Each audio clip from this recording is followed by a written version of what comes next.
How to build a strong and stable neck so that you can stay protected against injury and so that you can release any pain that you experience in this area.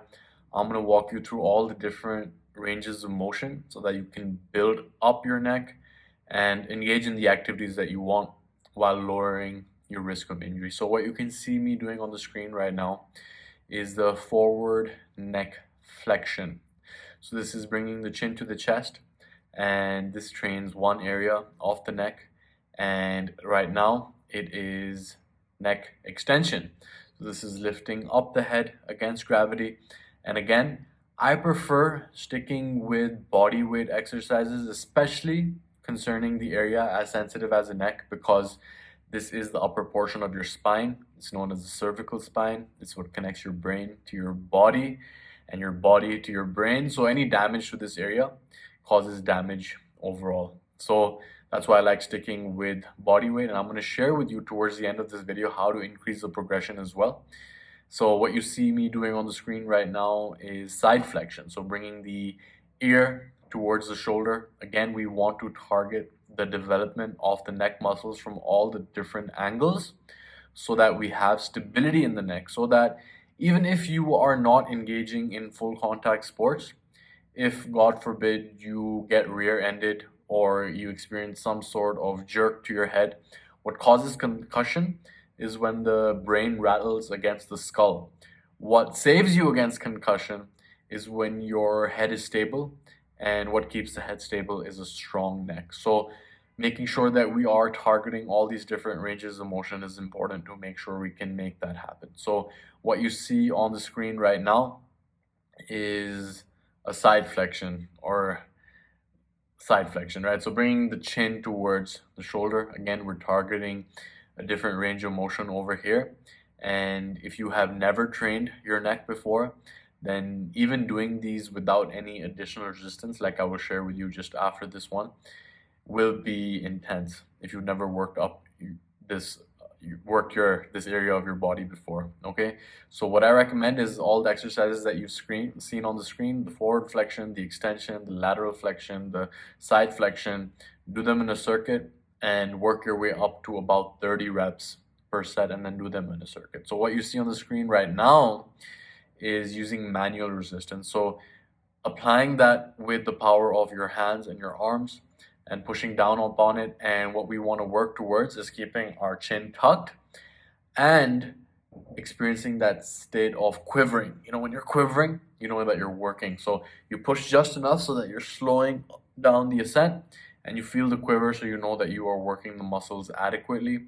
And again, this is the next step of working towards when you are comfortable and can do 30 reps per set easily in a circuit of all the exercises that I just showed right now. So the manual resistance is not even necessary, but when you do reach a certain point, it's important to continue progressively overloading, to continue making this area stronger and stronger, because especially if you play any sort of contact sports, I will share a bunch of the statistics and the research and the science all in a blog post below. You can check it out. I'll link out to it so that you can dig deeper into this area.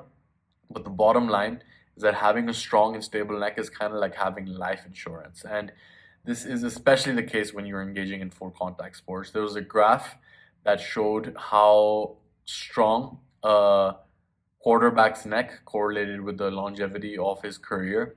There was a study that showed athletes having a lower chance of concussion when their necks are stronger. So this is all proven.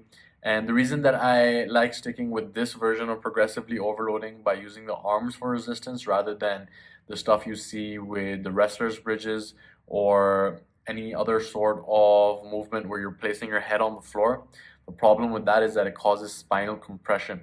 So when you're compressing the spinal vertebra, there is an increased chance of one of those vertebrae slipping and causing nerve damage. And then again, that just leads down a path that we want to avoid, because not only is it very, very painful, but like I said, the brain is connected to the body through the spinal cord, which is placed within the spinal column, which is the layer of bones that run from the base of your skull down to your base of your spine.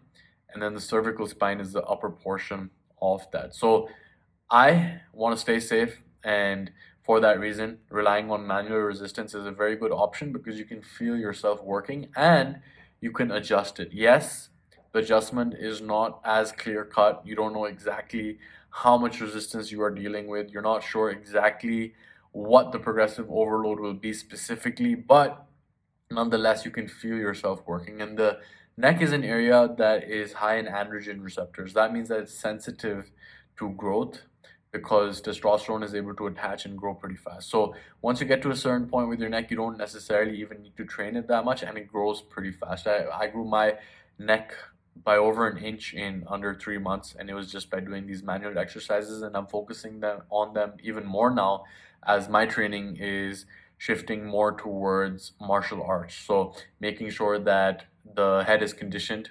We don't actually want to condition our heads. My coach used to say that there's some coaches that make you condition their heads just so you can take a headshot. So we want to steer clear of that, but we want to stay protected against injury because getting strikes on the head is inevitable when you engage in stuff like boxing or any sort of martial arts or any sort of rugby or full contact sports. We just want to invest in that sense of life insurance so that our head is protected, so that our brain is protected. Because at the end of the day, yes, we want to live as long as possible, but also we want to engage in the activities that we want during that time rather than just staying safe and not doing anything that we enjoy. So it is a spectrum between risk and reward. Yes, I get a lot of reward from the type of training that I do with martial arts, and of course investing in these type of exercises that you see on the screen, for example pushing the head down so that you're training the neck in this side flexion range of motion as well.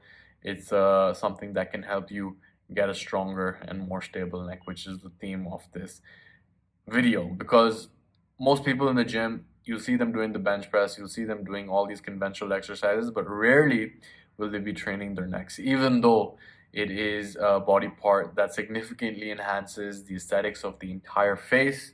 And other than that, it also has a lot of functional benefits, especially with any type of full contact sports. So give this routine a try. Like I said, experiment by working your way up to about 30 reps on the exercises without any manual resistance. Do that in a circuit. When you can do it in about 2 circuits, then begin to add manual resistance with the assistance of your hands. And from that point, you can continue building up.